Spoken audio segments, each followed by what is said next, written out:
যেতে হবে। দ্বিতীয় দাবি,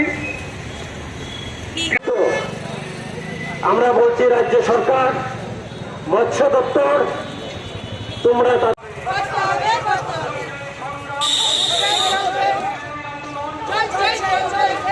ভর্তি হয়ে গেছে। আমরা বলছি সরকার তোমার প্রকল্পের মাধ্যমে কেন অপদার্থ শব্দটি আমি ব্যবহার করলাম এই কারণে, রাজ্যের যে জনসংখ্যা তার প্রায় অর্ধেক এ বন্যায় ক্ষতিগ্রস্ত হয়েছে। এ বন্যাকে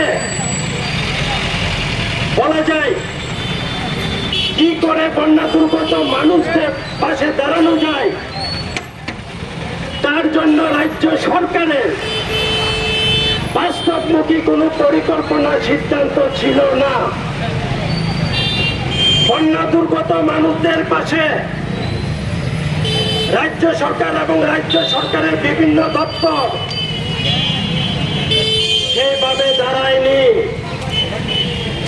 বন্যায় শুধু জনসংখ্যার অর্ধেকই ক্ষতিগ্রস্ত হয়েছে, কিছুটা এরকম নয়।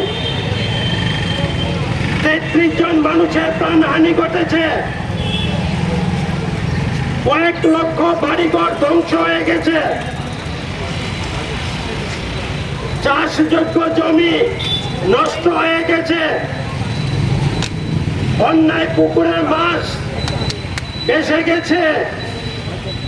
বলা যেতে পারে স্মরণকালের মধ্যে এমন ভয়ানক বন্যা আমাদের রাজ্যে হয়নি।